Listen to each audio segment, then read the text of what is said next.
Shalom TV, senang sekali bisa bertemu kembali dengan saya Pendeta Aldo Wolman. Dan hari ini kita masih akan menanggapi video dari Bapak Munsir Situmorang. Dan dia adalah seorang ustadz.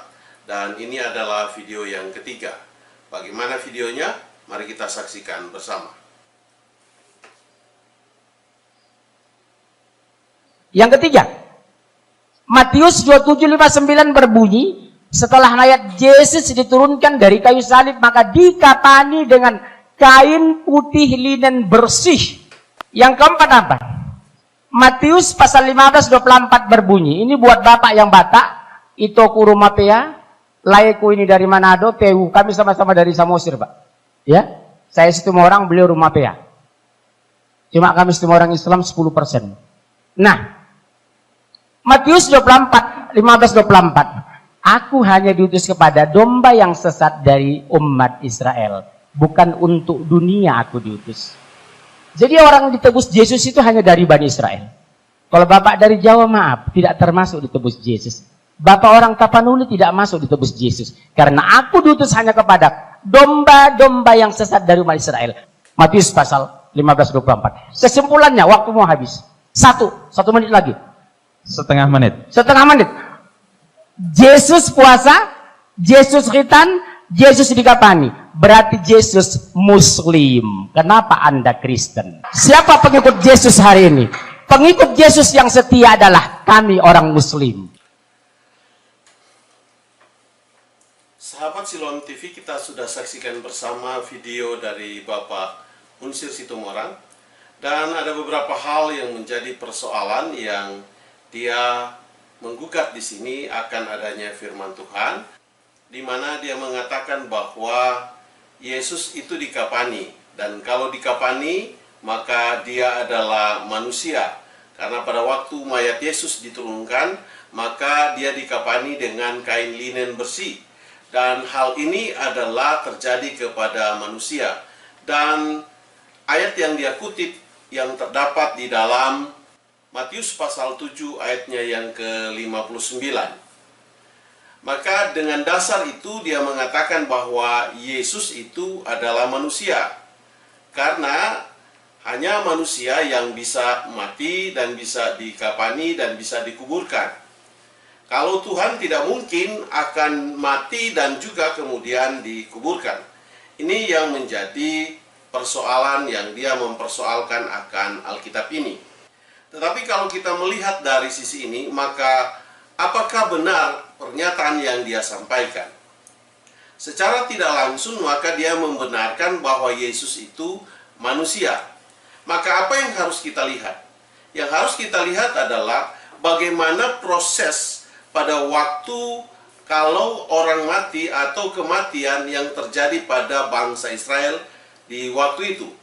Maka kalau ada yang meninggal pada bangsa Israel di waktu itu, maka mereka harus dikapani, dan dikapani itu dengan kain, yang dalam hal ini dengan kain linen bersih. Maka hal inilah dia mengatakan bahwa Yesus itu sebagai manusia. Saya mau katakan bahwa ketika Yesus melakukan itu, dia ada di tengah-tengah bangsa Israel. Maka segala proses yang terjadi di bangsa Israel, karena dia adalah bangsa itu, atau dia adalah orang dari bangsa tersebut, adalah manusia dari bangsa Israel tersebut, maka Yesus juga mengikuti cara-cara dan kebiasaan yang ada di bangsa itu. Pertanyaannya, apakah yang salah ketika Yesus mengikuti semua apa yang terjadi di bangsa itu? Khususnya kalau kita lihat dalam hal ini adalah di mana proses ketika orang mau dikuburkan. Dan kalau Yesus tidak menjadi manusia, maka dia tidak bisa dikuburkan secara manusia. Yang harus Bapak Munsir Situmorang tahu bahwa Yesus itu sedang menjadi manusia. Maka apa yang dialami oleh manusia itu harus dilakukan, harus terjadi kepadanya. Termasuk di dalamnya adalah proses di mana kematian tersebut. Dan hal-hal ini tidak menyalahi aturan Yesus sebagai manusia di dalam dunia ini. Maka yang harus kita lihat bahwa kemanusiaan Yesus itu adalah kemanusiaan yang diutus ke dalam dunia ini.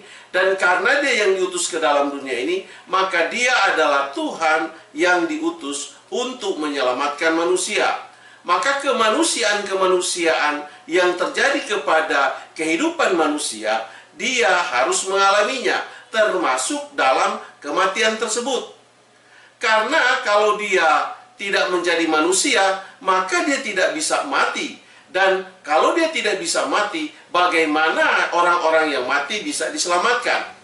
Sebab kenapa? Karena kalau bicara soal penebusan dan soal kematian, maka apa yang dilakukan Yesus ini adalah suatu cara untuk memenuhi persyaratan apa yang terjadi kepada manusia, atau dia harus mengalami kemanusiaannya. Karena yang akan ditebus itu adalah manusia, dan manusia yang akan ditebus itu adalah manusia yang mengalami kematian, bukan hanya hidup saja. Oleh sebab itu, maka kematian itu harus terjadi kepada Yesus. Kenapa hal itu harus terjadi? Karena untuk memenuhi seluruh keadaan kehidupan manusia. Dan dari mana manusia itu dilahirkan, hidup, dan mati. Hal ini yang dilakukan oleh Yesus itu. Dan kenapa dia melakukan hal ini? Oleh karena dia harus memenuhi apa yang harus menjadi standar yang sudah ditetapkan atau sebagai aturan keselamatan, yang tentunya yang diketahui yang membuat aturan adalah Yesus itu sendiri.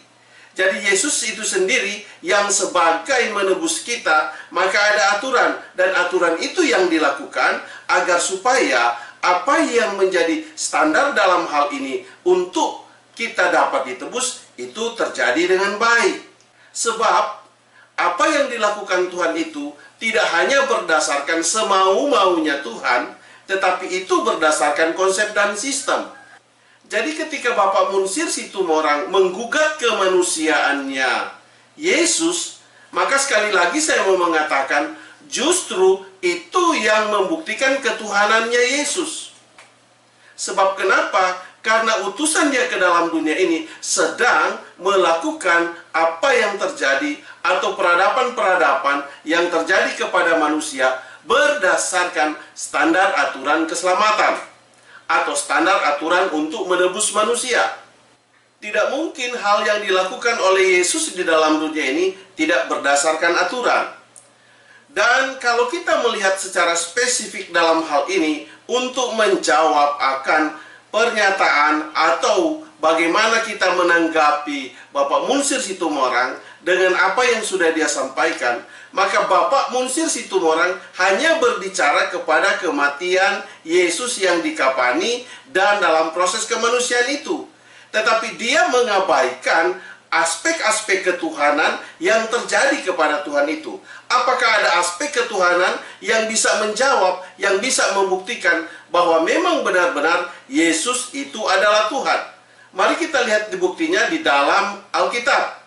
Di dalam Matius pasalnya yang ke-28, ayatnya yang ke-5, ada jawabannya di sana, dan juga ayatnya yang ke-6. Apa yang dikatakan di sana? Mari kita lihat bersama. Akan tetapi malaikat itu berkata kepada perempuan-perempuan itu, "Janganlah kamu takut, sebab aku tahu kamu mencari Yesus yang disalibkan itu." Ayat yang ke-6. "Ia tidak ada di sini, sebab ia telah bangkit, sama seperti yang telah dikatakannya. Mari, lihatlah tempat ia berbaring." Yang harus kita lihat di sini adalah di mana Yesus yang dikatakan oleh Bapak Munsir Situmorang, yang dikapani, yang dikuburkan secara bangsa Israel yang ada pada waktu itu, di mana dia dari sisi ketuhanannya dia bangkit. Dan kebangkitannya itu yang membuktikan bahwa memang dia adalah Tuhan. Apakah ada orang mati dalam sejarah di dunia ini yang sudah dikuburkan dan kemudian dia bisa bangkit? Tentunya tidak ada hal ini terjadi.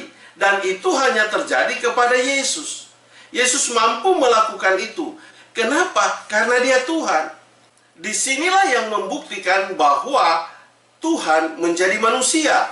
Karena kebangkitannya itu membuktikan bahwa memang benar-benar Dia adalah Tuhan. Karena tidak mungkin saya dan saudara sebagai manusia biasa, Bapak Munsir Situmorang dan saya sendiri dan manusia yang lain, ketika sudah mati dikuburkan kemudian bisa bangkit. Itu tidak akan terjadi. Tetapi apa yang dilakukan Yesus itu terjadi. Maka kalau Bapak hanya melihat di Kapani saja, maka Bapak hanya menunjukkan kemanusiaannya. Tetapi kemanusiaan yang mati di Kapani itu adalah menunjukkan ketuhanannya. Dan untuk membuktikan ketuhanannya, Dia bangkit. Jadi kebangkitan Tuhan itu membuktikan bahwa Dia mengalahkan kematian. Artinya kenapa Dia harus bangkit dari kematian? Itulah caranya Dia menyelamatkan kita. Bagaimana saya dan saudara, kita sebagai orang beriman yang mempercayai Yesus, bisa dibangkitkan jika Tuhan yang kita percayai itu tidak bangkit dari kematian? Kita meyakini bahwa kematian kita itu yang ada di dunia ini, bahwa kita akan bangkit. Kenapa? Karena sumber yang kita percayai sudah menebus kita dan Dia membuktikan itu dengan kebangkitannya. Jadi, kalau Tuhan saya tidak bangkit dari kubur dan Dia masih ada hari ini di dalam dunia ini dan masih dikuburkan, maka saya mengatakan saya tidak bisa diselamatkan. Bagaimana Tuhan membangkitkan kita, menyelamatkan kita, kalau Dia sendiri tidak mampu menyelamatkan dirinya? Sedangkan kalau kita berbicara dari aspek kemanusiaan, semua yang dialami, yang terjadi kepada manusia, yang berdasarkan aturan keselamatan tentunya yang ditetapkan oleh Tuhan itu sendiri, itu yang harus dialaminya. Bapak Munsir Situmorang, saya mau mengatakan bahwa Tuhan yang saya percayai itu adalah Tuhan yang bangkit. Bangkit dari kematian. Tuhan yang saya percayai itu, Dia bisa mengalahkan kematian. Itulah sebabnya saya meyakini Dia bahwa saya bisa juga dibangkitkan dan diselamatkan. Karena Dia mampu melakukan itu. Mari kita lihat ayat selanjutnya. Ayat yang ke-9 dan ayatnya yang ke-10. Apa yang dikatakan di sana? Tiba-tiba Yesus berjumpa dengan mereka dan berkata, "Salam bagimu." Mereka mendekatinya dan memeluk kakinya serta menyembahnya. Maka kata Yesus kepada mereka, "Jangan takut, pergi dan katakan kepada saudara-saudaraku supaya mereka pergi ke Galilea dan di sanalah mereka akan melihat aku." Bapak Munsir Situmorang, saya mau menekankan bahwa Tuhan saya itu bangkit. Jadi perempuan-perempuan yang pergi melihat kubur Yesus dan ketika mereka menemukan atau berjumpa dengan malaikat, bahwa mereka tidak hanya menerima apa yang disampaikan oleh malaikat, tetapi Tuhan menampakkan diri kepada perempuan-perempuan ini. Kenapa? Itulah membuktikan bahwa Dia telah bangkit. Kemudian, yang bangkit itu dapat dibuktikan memang Yesus secara utuh sebagai tubuh kemanusiaannya. Karena kenapa? Mereka bisa memegang kakinya. Kalau itu bukan Tuhan, bukan manusia, bagaimana bisa memegang kakinya? Itulah saya mau menekankan bahwa Tuhan kita bangkit. Dan kebangkitannya itu berjumpa dengan perempuan-perempuan yang pergi mencari Dia. Kemudian, apakah benar Dia hidup? Dia hidup. Dia mengatakan kata, Dia berkata kepada perempuan itu, Dia tampil secara fisik. Fisiknya utuh sebagai manusia, Dia tampakkan kepada perempuan-perempuan, kepada Maria dan teman-temannya ketika di dalam perjalanan. Semua yang Bapak sampaikan, argumentasi Bapak yang mengatakan bahwa Yesus itu manusia dan mengutip Matius pasal 27 ayat 59, itu dibatalkan dengan Matius 28 ayat 5, ayat 6, 9 dan 10. Disitulah menunjukkan sisi ketuhanannya Yesus, di mana Dia bangkit dan Dia hidup sebagaimana apa yang disampaikan di dalam firman ini. Oleh sebab itu, Bapak Munsir Situmorang, saya sebagai orang Kristen, maka kami meyakini Tuhan kami yang bangkit, bukan Tuhan kami yang mati, yang masih ada di dalam kubur. Bukan. Tetapi kami meyakini Tuhan kami yang bangkit. Dan hanya Tuhan yang mampu melakukan ini, dan hanya Tuhan yang bisa berbuat seperti ini. Jangan kita hanya membatasi kepada Matius 27 ayatnya yang ke-29. Sebab pada Matius pasal 28 ayat 5, 6, 9, dan 10 itu membuktikan kebangkitan dari Yesus yang Bapak sebutkan tadi itu sebagai manusia. Bagaimana bisa Bapak hanya mengambil ayat yang di atas, yang dimana dia dikapani, diturunkan dari salib, dan kemudian masuk ke kuburan, dan Bapak hanya mengambil itu sebagai pernyataan bahwa Yesus itu adalah manusia? Justru itu harus dilakukan, dan ketika dia menunjukkan ketuhanannya adalah ketika dia bangkit dari kematian. Dan oleh sebab itu saya mau katakan kepada Bapak Munsir Situmorang, saya menyembah Tuhan saya adalah Tuhan yang hidup, dan Tuhan yang memang benar-benar bangkit dari kematian. Oleh sebab itu, keyakinan saya menyatakan bahwa saya juga pasti akan bisa dibangkitkan dari kematian. Mana bisa Pak Munsir Situmorang? Ada mayat kemudian ketemu dengan kita di jalan, dan mayat itu bisa berbicara dengan kita. Mayat itu bisa dipegang kakinya. Saya kira tidak ada, Pak.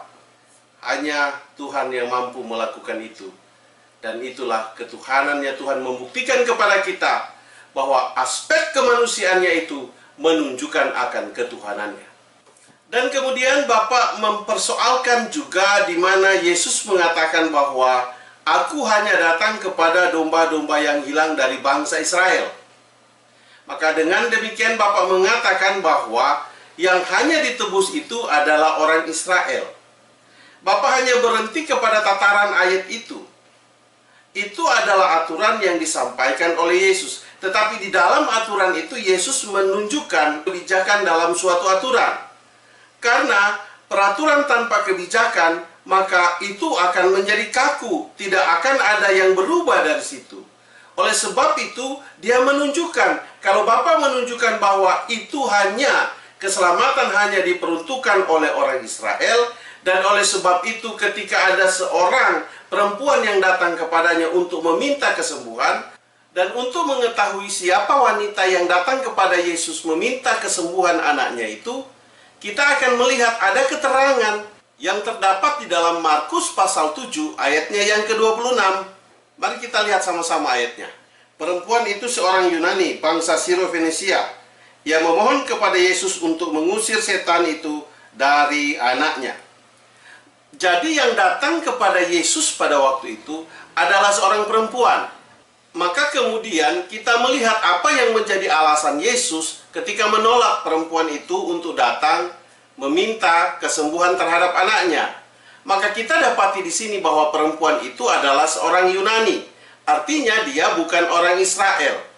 Dan dengan demikian maka Yesus menolak untuk dapat menyembuhkan anaknya. Kenapa? Karena dia bukan bagian dari apa yang Yesus lakukan. Tetapi apakah sampai di sana? Mari kita lihat di dalam Matius pasal 15 ayatnya yang ke-28. Di sana ada jawabannya. Apa jawaban Yesus? Maka Yesus menjawab dan berkata kepadanya, "Hai ibu, besar imanmu, maka jadilah kepadamu seperti yang kau kehendaki." Dan seketika itu juga anaknya sembuh. Jadi kita lihat di sini bahwa apa yang dikatakan oleh Bapak Munsir Situmorang dari dalam pembahasan ini atau dari dalam ayat yang sudah dia sampaikan, Matius pasal 15 ayat 24, itu dijawab dengan Matius 15 ayat 28. Artinya bahwa Yesus menyembuhkan anaknya, bukan menolak. Kenapa kalau kita melihat hal ini? Bahwa di dalam apa yang disampaikan Yesus, maka dia punya kebijakan. Dan yang menjadi faktor dia menolong adalah karena imanmu. Sekali lagi, karena imanmu. Dia mengatakan kepada perempuan itu, karena imanmu. Maka iman inilah yang membuat Yesus menolong. Maka kalau berbicara kepada iman, itu tidak lagi berbicara kepada suku bangsa, tapi itu berbicara kepada suatu kepercayaan. Dan kepercayaan wanita yang ditolong, wanita Yunani ini, maka dia memenuhi standar untuk ditolong. Dan oleh sebab itu dengan ini Bapak mengatakan bahwa orang yang bukan orang Israel tidak diselamatkan, dibatalkan dengan ayat ini. Karena kenapa? Ternyata Yesus juga mampu melakukan hal-hal di luar dari orang Israel. Karena wanita ini ditolong. Kecuali wanita ini tidak ditolong, apa yang disampaikan oleh Bapak Munsir Situmorang itu menjadi suatu kebenaran. Tetapi Yesus sendiri melakukan itu yang dinamakan kebijakan. Maka kebijakan itu tentunya harus dilihat sesuai dengan apa yang ada atau kasus yang ada pada saat itu. Oleh karenanya, maka saya mau mengatakan bahwa ketika ada sesuatu yang dirubah oleh Yesus, maka itulah bentuk dari kebijakan. Apakah ini disalahkan? Tidak. Karena kebijakan itu terjadi, itu harus berdasarkan situasi dan kondisi dan keadaan yang ada pada waktu itu. Maka situasi dan kondisi dan keadaan yang ada pada waktu itu dapat merubah suatu keputusan untuk mengambil suatu yang dinamakan kebijakan. Dan hal itu lumrah terjadi di dunia ini. Kalau Bapak sebagai seorang ustadz, tentunya Bapak juga sering melakukan ini. Kalau Bapak tidak melakukan ini, ya saya tidak tahu. Tetapi sebagai orang normal, saya mau mengatakan bahwa kebijakan dalam suatu keputusan yang kita ambil itu adalah hal biasa. Dan apa yang dilakukan Yesus, yang saya sudah baca tadi, itu adalah satu persoalan yang biasa, yang lumrah terjadi. Maka apa yang Bapak sampaikan dapat dibatalkan dengan ayat ini. Apa yang Bapak sampaikan itu dan mengutip ayat di dalam Matius 15 ayat 24, kalau Yesus tidak menyembuhkan wanita ini, anaknya dalam hal ini, maka apa yang Bapak katakan itu berlaku. Jadi apa yang menjadi soal di sini? Yang dapat merubah itu adalah yang memberikan peraturan itu, atau yang mengatakan, atau yang mengucapkan aturan itu. Dan yang mengucapkan aturan itu dalam hal ini Yesus. Maka dia yang dapat merubah itu. Oleh karenanya, dia tidak bisa disalahkan. Karena ukuran dia menyembuhkan bukan karena persoalan bangsa, tapi ukuran dia menyembuhkan karena persoalan iman. Bukankah kita datang kepada Tuhan bukan lagi persoalan suku bangsa, tetapi persoalan iman? Itulah sebabnya Tuhan datang ke dalam dunia ini untuk menyelamatkan kita, mencari orang-orang yang beriman. Pertanyaannya, apakah hanya bangsa Israel yang dapat diselamatkan? Maka kita harus melihat kembali apa yang disampaikan Yesus. Di dalam Matius pasal 28 ayatnya yang ke-19, mari kita baca dan kita lihat ayatnya bersama, kita buktikan. Karena itu pergilah, jadikan semua bangsa muridku, dan baptislah mereka dalam nama Bapa, Anak, dan Roh Kudus. Jadi kalau kita lihat dari ayat ini, maka apa yang disampaikan Yesus secara bangsa, untuk diselamatkan hanya untuk orang Israel atau bangsa Israel, maka ketika sampai kepada ayat ini, apa yang disampaikan Yesus yang dikutip oleh Bapak Munsir Situmorang dan mengatakan hanya bangsa Israel dapat diselamatkan, yaitu Matius pasal 15 ayat 24, dibatalkan dengan ayat ini. Pendapat Bapak dibatalkan dengan ayat ini. Kenapa? Karena ayat ini diberlakukan kepada semua bangsa. Kembali dipertanyakan, kenapa semua bangsa? Karena keadaan dan kondisi di mana ketika Yesus mau naik ke surga, itu ada perubahan. Nah, perubahan di mana sebelum dia naik ke surga dan dia mau naik ke surga, itulah yang menjadi kebijakan Yesus untuk mengambil keputusan. Dan hal itu lumrah terjadi kepada kita sebagai manusia. Justru dengan dia mengatakan kepada semua bangsa, di situ menunjukkan ketuhanannya. Karena yang hanya bisa merubah siapa-siapa yang dapat diselamatkan, itu hanyalah Yesus sebagai Tuhan, bukan manusia. Kenapa dia bisa merubah itu? Karena dia yang menebus. Dia yang menebus kita dari dosa. Dia yang menyelamatkan kita. Maka dia yang berhak menentukan siapa saja yang harus diselamatkan. Lantas ini diprotes. Hal itu saya kira adalah suatu hal yang mendustai kenyataan. Maka yang mengambil keputusan itu siapa? Kecuali yang mengambil keputusan itu saya, baru di sini tidak tepat dalam hal ini. Tetapi Yesus yang sudah mati, yang sudah bangkit, Dia yang menyelamatkan manusia dari dosa, Dia sendiri yang mengatakan kepada semua bangsa. Kenapa Dia melakukan itu? Karena Dia yang berhak untuk itu. Saya mau kasih contoh seperti ini, Bapak Situmorang. Tolong perhatikan ini.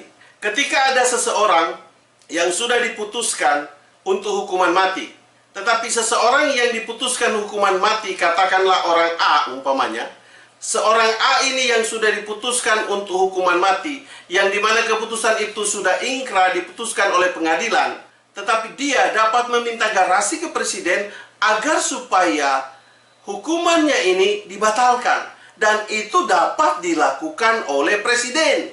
Apakah itu salah? Tidak salah.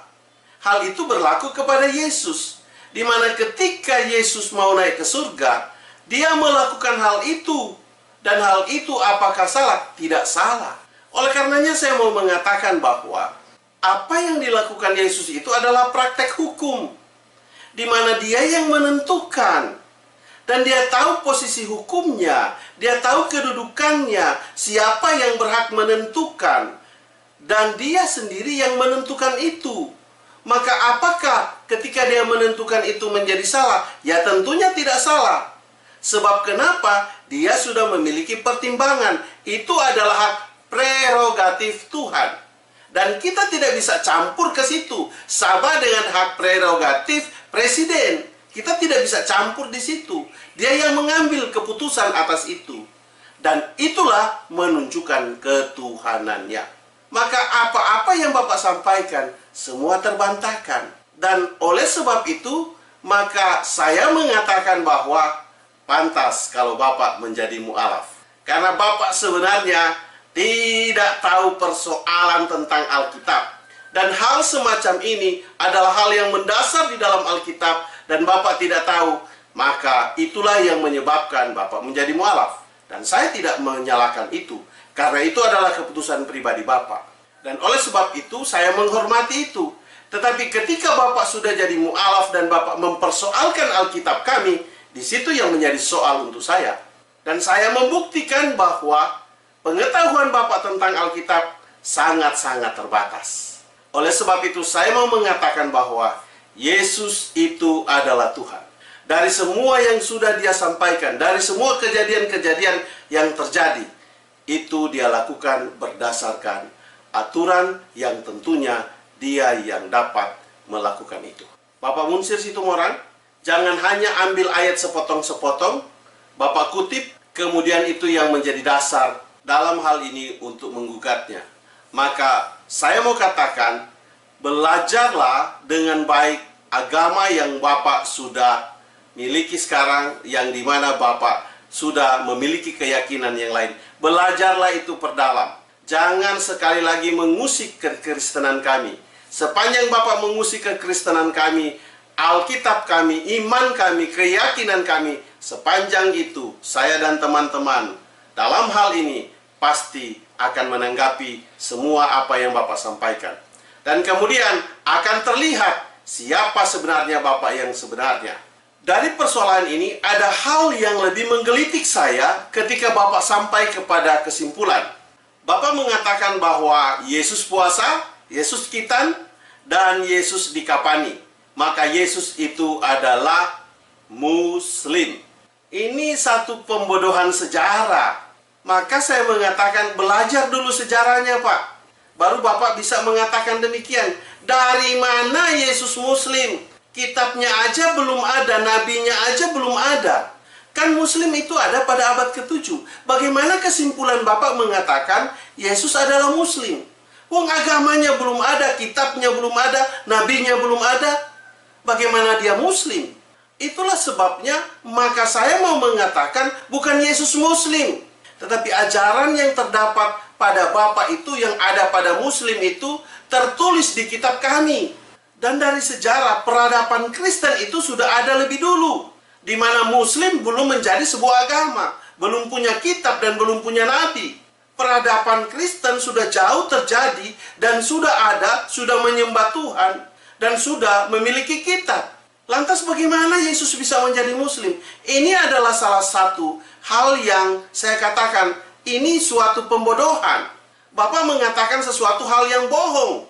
Karena tidak sesuai dengan data bukti fakta yang ada. Dan bukan sesuai dengan kenyataan. Yang benar Bapak adalah ajaran yang ada pada Bapak itu tertulis di dalam kitab kami. Itu yang benar. Tetapi Bapak tidak mau mengakui akan hal itu.